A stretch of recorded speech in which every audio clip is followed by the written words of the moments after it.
Today on Why I Kept It, Dominion.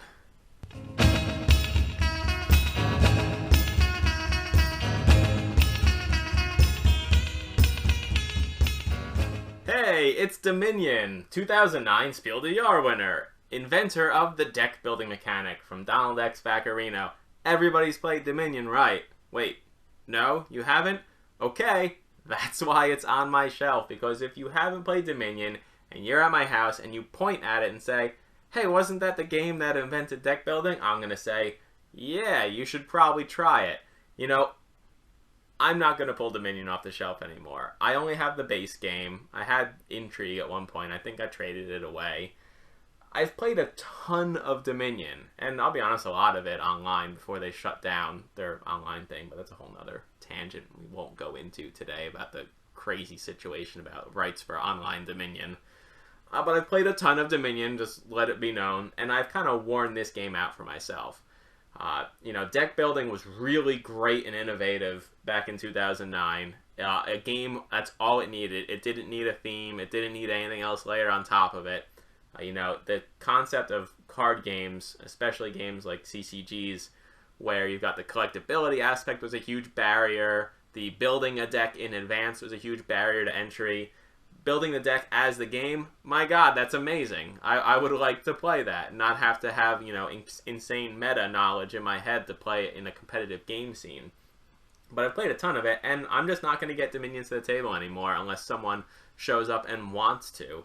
But there's nothing wrong with that. I mean, people have many shelves of leather-bound books which they've read and aren't going to reread until maybe they're old and gray. And hey, maybe I'll get back on the Dominion bus at some point. God knows there's enough expansions. They have put out so many expansions to Dominion that I've lost track of them. I think I kept playing up through maybe the 5th or 6th. They've put out enough Dominion expansions that they promised to stop making more, and they said, what the hell, we're just going to keep making more after that. So this cash cow is going to keep on riding for Rio Grande, but I'm off the bus at this point, yet I do not see myself ever getting rid of what is surely a classic. I mean, 2009 was a huge year for board gaming. That's when people really started rushing into the hobby, and you felt like you had this big wave.